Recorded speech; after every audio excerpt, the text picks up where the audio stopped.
Hi bestie, welcome to my channel. In today's video, we're going to do faith and finances. I'm going to do the 52-week savings challenge week 9, and then I was able to do my online giving. They approved my account, so I would need to withdraw the money from my binder so I can deposit in my bank to cover the amount that I gave to the church. So if this interests you, let's get started.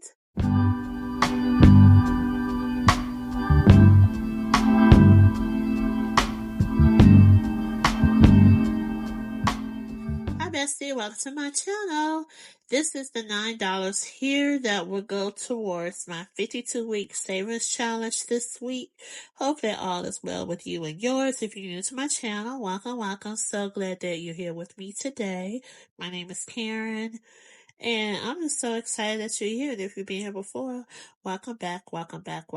So let's go ahead and get started. So for week 9, the focus is Philippians 4:19.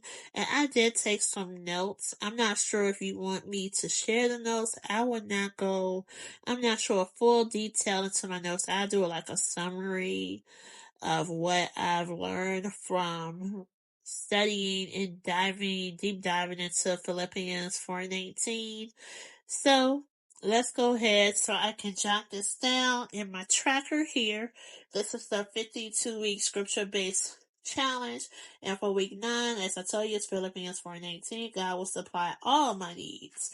So let me go ahead and get my dot marker so I can mark that I'm going to cash up $9 towards this week. So with this savings challenge workbook here, just in case if you're new here, the scriptures will eventually repeat, and the savings challenge is definitely low income friendly. Of course, I made it low income because I have inconsistent low income, so that's basically why it's there. So if I do create another one, I probably just leave it blank so you can base it on your personal finances. But it does repeat. And the reason why I did create this to repeat the scriptures after you get to, week 9, because we're starting over.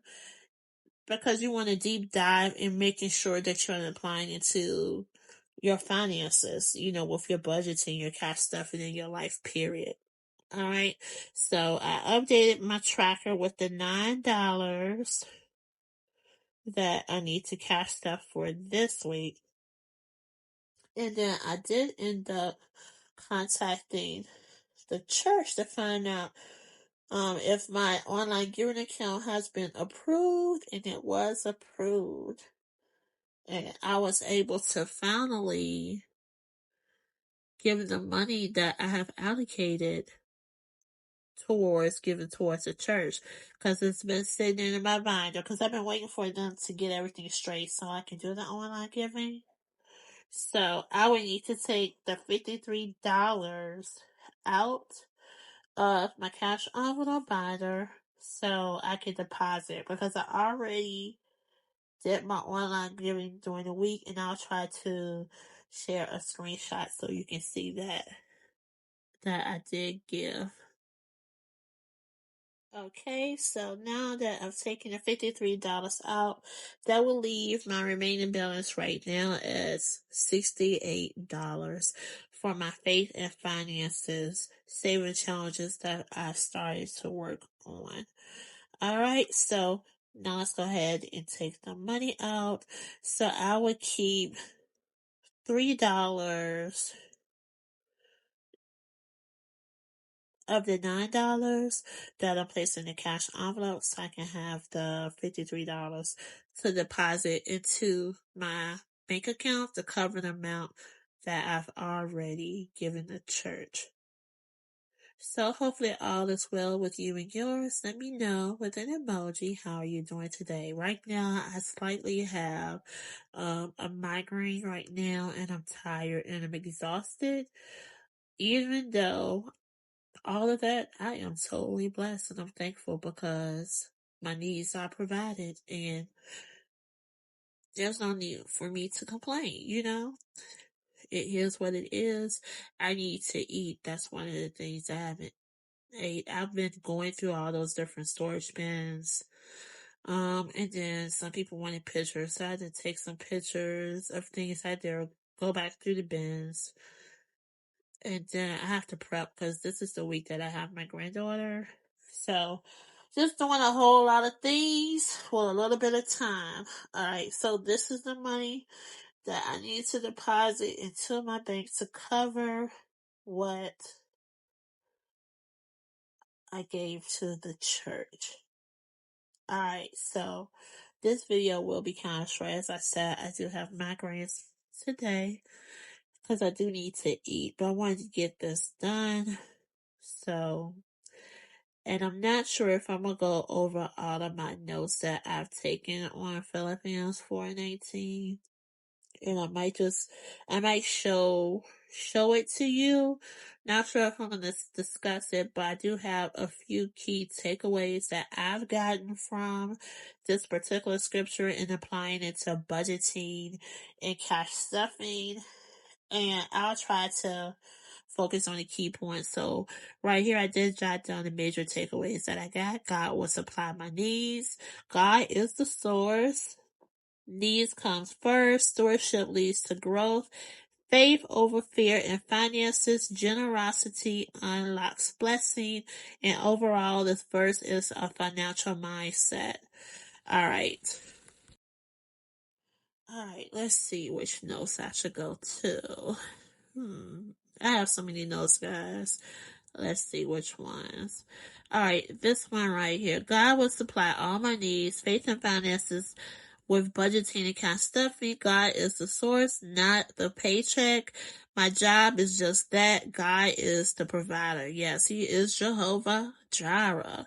And needs come first. God promises to cover our needs, not our wants. And that's something that I definitely need to focus on. Because, I don't have FOMO like I used to. I used to have serious problem with FOMO and also just getting all the things that I want.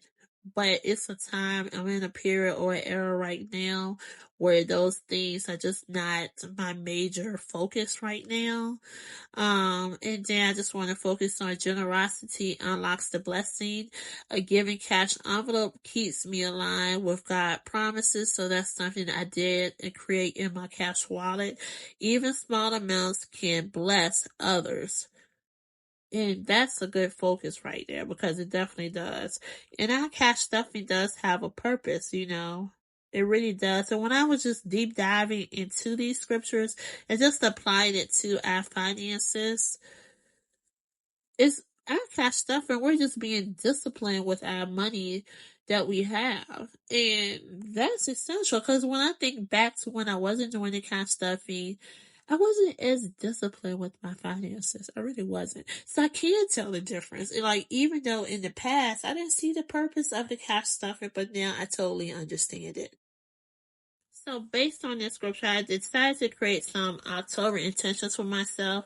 It's a fresh start that I can declare Philippians 4:19 over my finances, where it's to come to my bills. So remember that God will supply my every need. That's my needs, not the extra little things, but my needs. That means my housing, my electricity, my utilities, and my food, transportation. Those are my needs. And then with my groceries, He will provide those particular provisions and scratch wherever it is necessary. And then with my savings, God multiplies what I set aside. Little does add up. And that's basically it. And hopefully you got something. Sorry that it's short, but I am having slight migraines and I am hungry. But thank you so much for joining me for today. Have a blessed week, bestie. Toodles.